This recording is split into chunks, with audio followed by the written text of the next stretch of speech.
Sanam ko johar. Ado nito betang kahani lay tabona huding-hudingnya. Ado kahani do nongka kana.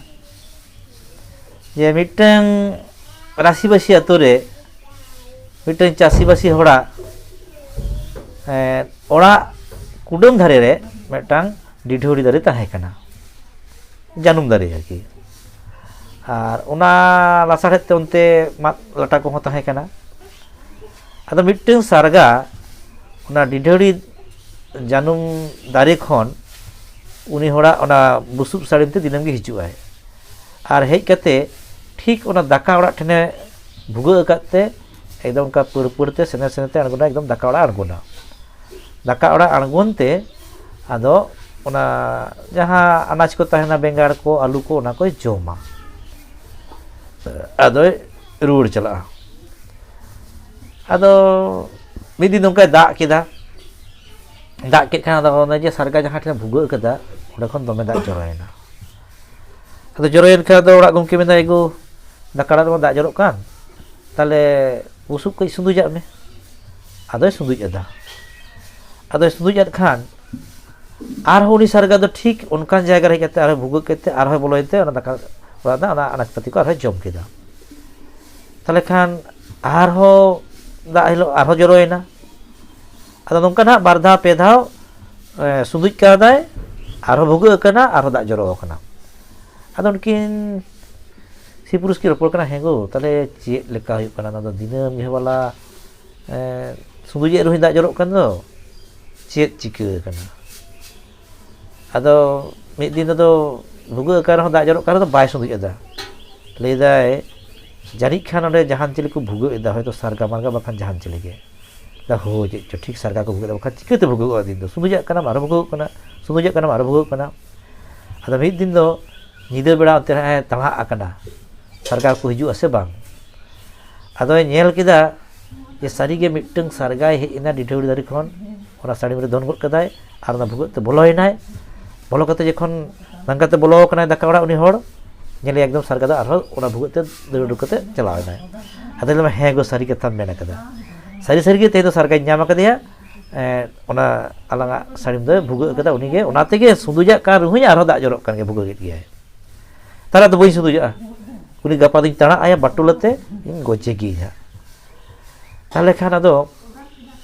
दोसार दिन एकदम अयुब तोरा से तड़ा आकना बटुलते एखन के सरगाय हिजुक कना साड़ी में दोन गड एकदम टूटी गड का दिया ताले टूटी गज के दिया अदो हे गो तेहिन दो सरगाय गज के दिया अदो ओड़ा दा बांग जरत तलमा अदो इना दो साल आरो दा केदा अदो दा के आरो जरोयना दा दो अदो उन समय ओड़ा गम के मेदा हेदा गो सरगामाम गज केदे तले दाग दो चिकते जरok kana ona gitu ina do bakhan sarga tahe kanai ora in ye sari min sudujak kana arhoi bhuga ge te dak jorok kana arui sudujak kana arhoi bhuga ge te dak jorok kana to tehi ma sarga main goj akade tar chikite dak jorok kana ado unkin uishar achar ketin leke bang ago sargam goj akade reho one je ora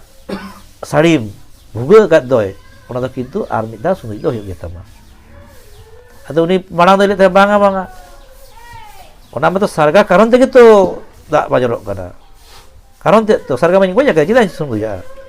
ada bang ona je bugu hoto kat doy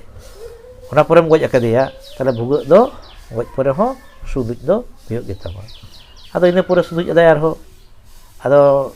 tar dosa din jokhon dak jorok kana do sarga ma banu e bai bugu illa dak ho do bang jorok ado noa kahani do iren guru baten gi nyoma kada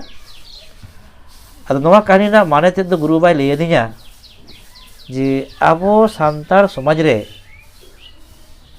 noa je abo babon utno dare kana noa korona aima gotang karon mudre metan de kana handi pur metan de kana olok padha metan de kana deun depun handi pur nyu kata ba disa basa bang tahen kante babon kampanye dare kana olok padha babon sunai te abo budhi sebah kante babon kisur dare kana ar deun depun khatir adi jor pon tapam khapuri kana adi jor pon niya jogra kana bhite mati ko bon ad eda se bon bhayat chalak kana adi rokom hor ado ona sarga ar ona deun depun katha nonde okalaka hijuk kana guru babai kuli ke dia guru babai men keda मने का में मिट्टा हर आजार जोटाव कदिया अदो ओना दो ना आयमा दिन बाको बोंगा बुरु कना ओना बोंगा बुरु कारण तेगे उनी आजार दो जोटाव कदिया अदो नासे से रान बड़ा नाय बाय बेस लेना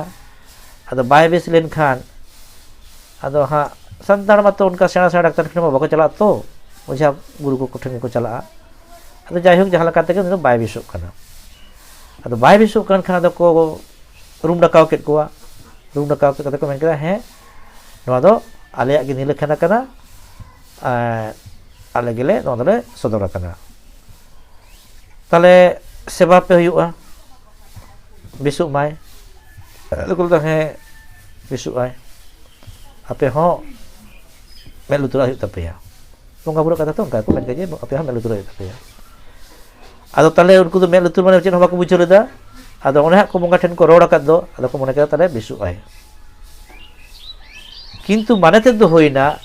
बोंगा बुरु मा सेवा को होयो ओने जे बोंगा बुरु मिटांग रोग को संभाव आकाद मिटांग मानमी हरमो रे ओना रोग ले दो किंतु रान दो जम गे होयो आदो आबो दो ओने का कड़ा बोन बोंगा बुरु बोन पंजायत कोवा रोग दो बोन पंजायदा माने सारगा दो बोन गज किदेया सारगा जहां भुगो हटो कदा ओड़ा दा बाबो सुदि बाबो रेबेन कना